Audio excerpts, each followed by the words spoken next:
हमारे प्यारे भाई बहनों, आशा करते हैं आप सब ठीक होंगे, मन लगा के अपने एग्ज़ाम की तैयारी कर रहे होंगे। तो ये जैसा कि आप सबको पता है कि ये हिंदी के प्रीवियस ईयर के क्वेश्चन हैं और आज स्टार्टिंग कर रहे हैं। जैसा कि आप सबको पता भी होगा कि ये भक्ति काल का चैप्टर चल रहा है, जिसमें से 76 क्वेश्चन आज हमको कराना है और 75 तक हमने कल करवाया था।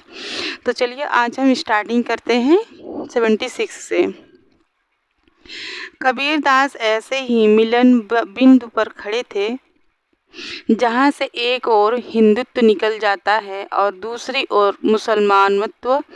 कबीर विषयक उक्त मान्यता किसकी है? तो होगा ऑप्शन सी, हजारी प्रसाद द्विवेदी। इसकी व्याख्या करते हैं। कबीर विषयक उपयुक्त कथन हजारी प्रसाद द्विवेदी का है। कबीर ने अपनी झाड़ फटकार के द्वारा हिंदुओं और मुसलमानों के कट्टरपन को दूर करने का जो प्रयास किया वह अधिकतर चिढ़ाने वाला सिद्ध हुआ, हृदय का स्पर्श करने वाला नहीं। रामचंद्र शुक्ल ने ये कहा है कि मतलब कि वह अधिकतर चिढ़ाने वाला सिद्ध हुआ, यानी कि जो हिंदुओं और मुसलमानों के कट्टरपन को दूर करने का जो प्रयास किया है कबीर जी ने, तो वह अधिकतर चिढ़ाने वाला सिद्ध हुआ, हृदय को स्पर्श करने वाला नहीं। इसे रामचंद्र शुक्ल जी ने कहा है। नेक्स्ट है, कबीर की भाषा पंचमेल खिचड़ी है। श्याम सुंदर दास जी ने कहा। कबीर का जीवन काल उन्हें रामानंद, सिकंदर लोधी, पीपा नानक और आदि के समकालीन बना देता है डॉक्टर शरनाम सिंह। नेक्स्ट क्वेश्चन है, निम्न में से किसका जन्म 1469 ईस्वी में कार्तिक पूर्णिमा के दिन पंजाब के तलवंडी गांव में हुआ था? तो होगा गुरु नानक देव का। इनका कब हुआ था जन्म? 1469 ईस्वी में कार्तिक पूर्णिमा के दिन पंजाब के तलवंडी गांव में हुआ था। तो इसकी व्याख्या करते हैं। गुरु नानक देव का जन्म 1469 ईस्वी में कार्तिक पूर्णिमा के दिन पंजाब के तलवंडी में हुआ था। गुरु नानक देव सिख संप्रदाय के मूल प्रवर्तक एवं आदि गुरु थे। प्रमुख रचनाएं जपपूजी, आसदी बार, रही रास और सोहिला। जपपूजी नानक दर्शन का सार तत्व है। नसीहतनामा नानक देव की महत्वपूर्ण रचना है। नेक्स्ट क्वेश्चन है, निर्गुण भक्ति काव्य धारा में उदासी संप्रदाय के प्रवर्तक कौन है? तो ऑप्शन होगा सी, श्री चंद। तो इसकी व्याख्या करते हैं। निर्गुण भक्ति काव्य धारा में उदासी संप्रदाय के प्रवर्तक श्री चंद हैं। भक्तिकालीन प्रमुख संप्रदाय व उनके प्रवर्तक हैं। संप्रदाय प्रवर्तक वल्लभ संप्रदाय है, वल्लभाचार्य। निम्बार्क संप्रदाय है तो निम्बकाचार्य। राधा वल्लभ संप्रदाय है, हित हरिवंश। हरिदासी संप्रदाय है, स्वामी हरिदास। और गौड़ीय संप्रदाय है, चैतन्य महाप्रभु। तत्सुखी संप्रदाय है, जीवाराम। रुद्र संप्रदाय है, विष्णु स्वामी। दादू पंथ है, दादू दयाल। नेक्स्ट क्वेश्चन है, संत साहित्य के संबंध में कौन सा कथन उचित नहीं प्रतीत होता है? तो ऑप्शन होगा सी सही। संत साहित्य को मात्र भजन पूजन के स्तर पर देखा जा सकता है। तो इसकी व्याख्या करते हैं। संत साहित्य के संबंध में संत साहित्य को मात्र भजन पूजन के स्तर पर देखा जा सकता है, यह कथन असत्य है, क्योंकि संत साहित्य में भजन पूजन निषेध है। संत कवि ईश्वर के निराकार स्वरूप की उपासना करते हैं। संत साहित्य समाज सुधार तथा लोकाचार के लिए भी जाना जाता है। संत साहित्य का प्रवर्तक कबीरदास को माना जाता है, जो निर्गुण पंथ के उपासक थे। नेक्स्ट क्वेश्चन है, कबीर का भक्ति आंदोलन विद्रोह मूलक तो गोस्वामी तुलसीदास का प्रतिरोधात्मक या विचार व्यक्त करने वाले सिद्धांत हैं डॉक्टर बच्चन सिंह। तो इसकी व्याख्या करते हैं।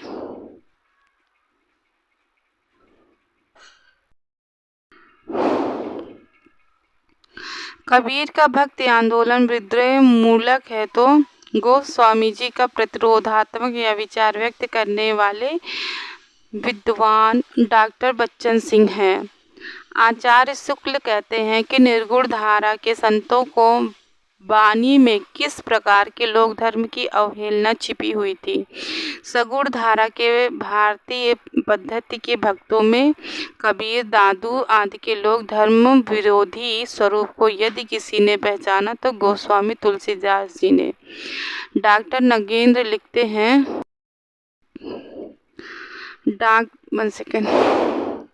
डॉक्टर नगेंद्र लिखते हैं कि तुलसीदास की भक्ति भावना कबीर आदि निर्गुण भक्तों की ज्ञान योगमयी भावना की भांति रहस्यमयी नहीं है, वह सीधी सरल व एवं सहज साध्य है। नेक्स्ट है, गुरु नानक देव की माता का नाम था तृप्ता। इसकी व्याख्या करते हैं। गुरु नानक देव सिखों के प्रथम गुरु हैं। इनका जन्म तलवंडी वर्तमान नानक ननकाना साहब पंजाब पाकिस्तान में 15 अप्रैल 1469 ईस्वी में पूर्णिमा के दिन हुआ था तथा निधन सितंबर 1539 ईस्वी में करतारपुर में हुआ था। इनके पिता का नाम मेहता कालू तथा माता का नाम तृप्ता देवी था। इनकी बहन का नाम नानकी था। नानक के विचार निम्न ग्रंथों में हैं। तो फर्स्ट है जपुजी नानक दर्शन का सार, सेकंड दूसरा है आस दीवार, तीसरा है रही रास, चौथा है सोहिला, पांचवा है नसीहत नामा खड़ी बोली।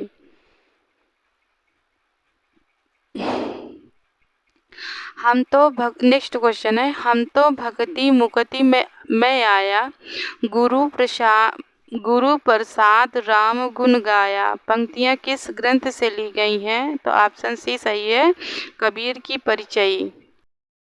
हम तो भक्ति मुक्ति में आया, गुरु प्रसाद राम गुण गाया। उक्त पंक्तियां प्रसिद्ध ग्रंथ कबीर की परिचयी से ली गई हैं, जिसके रचनाकार श्री अनंत दास जी माने जाते हैं। कबीर की परिचय की 6 प्रतियां उपलब्ध हैं, जिसमें कबीर के जीवन की प्रमुख घटनाओं का उल्लेख है। इस परिचय से स्पष्ट होता है कि कबीर काशी में निवास करने वाले मुसलमान जुलाहे थे। उन्होंने रामानंद से दीक्षा प्राप्त की थी। सिकंदर शाह ने कबीर पर अनेक अत्याचार किए। यह समस्त ग्रंथ चौपाई और दोहों में लिखा है। नेक्स्ट क्वेश्चन है, संत काव्य परंपरा का कौन सा कवि अपनी विद्वता सर्वाधिक शिक्षित होने के कारण प्रसिद्ध है? तो सुंदर दास। इसकी व्याख्या करते हैं। सुंदर दास का काव्य परंपरा के सर्वाधिक काव्य कला निपुण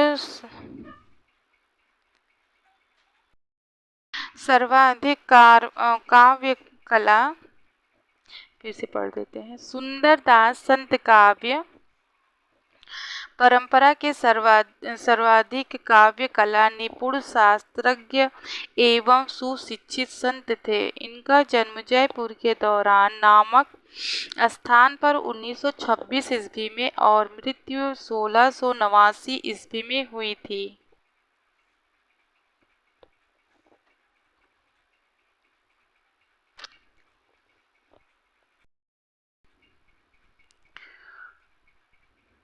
इनके पिता का नाम परमानंद खंडेवाल था। सुंदरदास के गुरु दादू दयाल थे।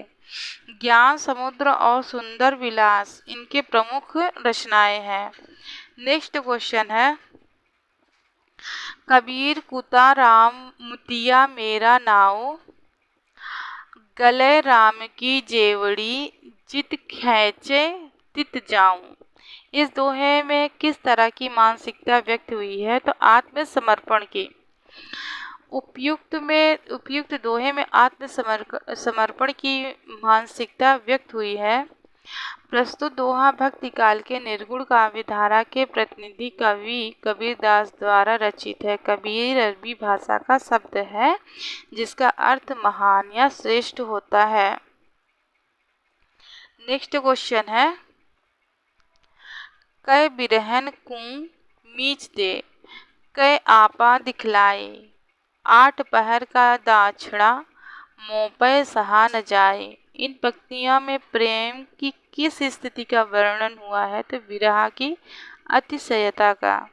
जिसकी व्याख्या करते हैं, कै बिरहिन कुं मीच दे, कै आपा दिखलाई, 8 पहर का दाछड़ा, मोह पे सहा न जाए। कबीरदास की उक्त पंक्तियों में प्रेम में विरह की अतिशयता की स्थिति का वर्णन हुआ है। कबीरदास भक्त काल के संत काव्य धारा के प्रमुख कवि हैं। कबीरदास का जन्म 1398 ईस्वी में एवं मृत्यु 1518 ईस्वी में हुई थी। कबीर की वाणी का संग्रह उनके शिष्य धर्मदास ने बीजक नाम से किया है। नेक्स्ट क्वेश्चन है, कबीरदास जी ने अपने रहस्यवादी और दार्शनिक विचारों की व्याख्या किसमें की है? तो ऑप्शन ए होगा रामायणी। कबीर की वाणियों का संग्रह उनके शिष्य धर्मदास ने बीजक नाम से सन 1464 ईस्वी में किया। बीजक के 3 भाग हैं, साखी, शबद, रामायणी। रामायणी में कबीर के रहस्यवादी तथा दार्शनिक विचारों को संकलित किया गया है। रामायणी में चौपाई छंद प्रयुक्त हुआ है। नेक्स्ट क्वेश्चन है, कबीरदास की भाषा कैसी थी? तो ऑप्शन ए होगा सही, सदुक्कड़ी। जिसकी व्याख्या करते हैं, कबीरदास की भाषा को सदुक्कड़ी, पंचमेल, खिचड़ी आदि नामों से अभिहित किया जाता है। कबीरदास ने पूरे देश का भ्रमण किया था और उन्होंने औपचारिक शिक्षा नहीं पाई थी। देश के अलग अलग भागों की भाषा कबीरदास के यहाँ आकर अमिश्रित हो गई। आचार्य हजारी प्रसाद द्विवेदी कबीरदास को भाषा का डिटेक्टर कहते हैं। डिटेक्टर कौन कहता है कबीरदास जी को? तो आचार्य हजारी प्रसाद द्विवेदी जी कहते हैं। नेक्स्ट क्वेश्चन है, पाहन पूजे हरि मिले तो मैं पूजू पहाड़, यह उक्ति किसकी है? तो होगा ऑप्शन डी सही, कबीर।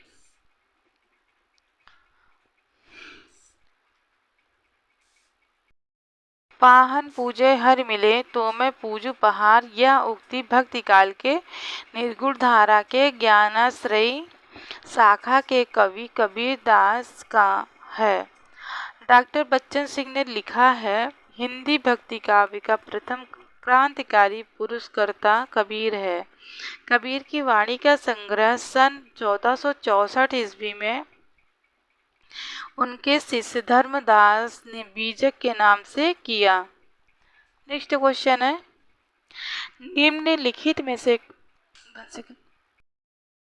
निम्नलिखित में से कौन निर्गुण भक्ति धारा का कवि नहीं था? तो ऑप्शन सी होगा मीरा। मीराबाई निर्गुण भक्ति काव्य धारा की कवित्री नहीं थी। मीराबाई सगुण भक्ति काव्य धारा के कृष्ण भक्ति शाखा की प्रमुख कवित्री थी। मीराबाई ने श्री कृष्ण की उपासना प्रीतम या पति के रूप में की है। मीराबाई की भाषा राजस्थानी मिश्रित ब्रज भाषा है। जायसी भक्ति काल के निर्गुण काव्य धारा की सूफी प्रेम मार्गी शाखा के प्रमुख कवि हैं। इनकी प्रसिद्ध रचना पद्मावत है। गुरु नानक देव और कबीर निर्गुण काव्य धारा संत काव्य के प्रसिद्ध कवि हैं। नेक्स्ट क्वेश्चन है, निम्न में से कौन सिख संप्रदाय के प्रवर्तक थे? ऑप्शन सी सही होगा, गुरु नानक देव जी। गुरु नानक देव सिख संप्रदाय के प्रवर्तक एवं आदि गुरु थे। इनकी प्रमुख रचनाएं जपुजी, आश दीवार, सोहिला, गुरु ग्रंथ साहिब में संकलित है। जपुजी में नानक जी के दर्शन को सारतत्व संकलित है। नेक्स्ट क्वेश्चन है, निम्न में से मलुक दास की रचना के नाम बताइए। ऑप्शन डी है सही, रतन खान। निम्न रचनाओं के रचनाकार इस प्रकार हैं। रचनाकार रतन खान है, मलूक दास, और रचना मृगावती कुतुबन है रचनाकार। सुंदर विलास सुंदर दास रचनाकार हैं। बीजक रचना के कबीरदास रचनाकार हैं। नेक्स्ट क्वेश्चन है, किस कवि की रचना से प्रभावित होकर अकबर ने गोवध बंद करवा दिया था? तो संत दादू दयाल ने। इसकी व्याख्या करते हैं। दादू पंथ में दादू दयाल के चमत्कारों की कई कथाएं प्रचलित हैं। कहा जाता है दादू के चमत्कारों से प्रभावित होकर अकबर ने आमेर नरेश मान सिंह प्रथम से दादू दयाल को फतेहपुर सीकरी बुलवाया था। अकबर ने 40 दिनों तक दादू के प्रवचन सुने तथा उन्हीं से प्रभावित होकर गो हत्या पर रोक लगवा दी। नेक्स्ट क्वेश्चन है, चलती चाकी देख के दिया कबीरा रो, दो पाटन के बीच में साबुत बचा न कोई। काव्य पंक्ति में कौन सी शब्द पंख सकती है? व्यंजना। तो इसकी व्याख्या करते हैं। उपयुक्त काव्य पंक्ति में व्यंजना शब्द सकती है। उक्त पंक्ति कबीरदास जी की है। यहाँ चलती चक्की को देखकर कबीरदास जी के दुखी होने की बात कही गई है, जिसके द्वारा यह अर्थ व्यंजित होता है कि संसार चक्की के समान है, जिसके जन्म और मृत्यु रूपी दो पार्टों के बीच मनुष्य पिसता रहता है। शब्द शक्ति है शब्दों के अर्थों का बोध कराने वाले अर्थ व्यापार को शब्द शक्ति कहते हैं। शब्द शक्ति 3 प्रकार होती है। अभिधा, व्यंजना, लक्षणा।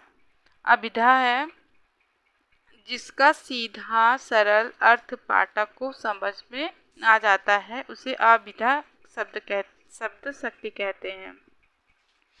व्यंजना जब किसी शब्द के अभिप्रेत अर्थ का बोध ना तो मुख्यार्थ से होता है और ना ही लक्ष्यार्थ से, बल्कि कथन के संदर्भ के अनुसार अलग अलग अर्थ या व्यंग्यार्थ से हो, वहाँ व्यंजना शब्द शक्ति होती है। यह 2 प्रकार की होती है। शाब्दी व्यंजना, आर्थी व्यंजना। लक्षणा मुख्यार्थ में बाधा होने पर रूढ़ि या प्रयोजन के कारण जिस शक्ति के द्वारा मुख्यार्थ से संबंधित अन्य अर्थ लक्षित हो, वह लक्षणा शब्द शक्ति कहलाती है। मनुआ तो दहु दिसी फिरे, यह तो सुमिरे नाही। उक्त काव्यांश किस कवि का है? तो कबीरदास जी का है। मनुआ तो दहु दिसी फिरे, यह तो सुमिरे नाही। उक्त काव्यांश कबीरदास जी का है। कबीरदास जी भक्ति काल की निर्गुण शाखा के प्रमुख कवि हैं। कबीरदास जी की वाणियों का संकलन बीजक नामक ग्रंथ में मिलता है। बीजक के संकलनकर्ता धर्मदास है। इनके 3 भाग किए गए हैं। साखी शबद रमैनी वल्लभाचार्य द्वारा पुष्टि मार्ग में दीक्षित भक्ति काल के सगुण काव्य धारा के कृष्ण भक्त कवि सूरदास जी की प्रमुख रचनाएं सूरसागर, सूरसारावली साहित्य लहरी मानी जाती है। रसखान भक्तिकालीन कृष्ण भक्त का कवि हैं। इनका पूरा नाम सैयद इब्राहिम था। सुजान, रसखान और प्रेम वाटिका इनकी प्रमुख रचनाएं हैं। रास पंचाध्यायी, मदनाष्टक, रहीम दुहावली आदि रहीम की प्रमुख रचनाएं हैं। नेक्स्ट क्वेश्चन है, असड़िया छाय पड़ी, पंथ निहार जिभड़िया छाला पड़ा, राम पुकार। इसी साखी में निम्नलिखित में से किस साधना पद्धति का मुख्य प्रभाव है? तो ऑप्शन होगा बी सही, सूफी साधना। जिसकी व्याख्या करते हैं। कबीर द्वारा रचित इस साखी में सूफी साधना पद्धति का मुख्य प्रभाव है कबीर की साधना पद्धति पर सूफी प्रभाव भी माना जाता रहा है। सूफियों ने प्रेम की पीर की बात की है। कबीर का जीवात्म भी उस पीर के लिए तड़पता है। हर क्षण मिलन की व्याकुलता देखकर ऐसा लगता है कि कबीर की यह वियोग साधना सूफियों के प्रभाव के कारण ही है। कबीर की वाणी का संग्रह उनके शिष्य धर्मदास ने बीजक नाम से 1464 ईस्वी में किया। बीजक के 3 भाग किए गए, साखी, सबद और तीसरा रमैनी। आज की वीडियो हम यहीं पे समाप्त करते हैं। अगर ये वीडियो आप सबको अच्छी लगे तो प्लीज़ इसे बिना स्किप किए हुए पूरा देखिएगा और लाइक करिएगा, सब्सक्राइब भी करिएगा, शेयर भी करिएगा और अपने प्यारे कमेंट भी लिखिएगा। तो मिलते हैं आपसे नेक्स्ट वीडियो में, तब तक के लिए धन्यवाद।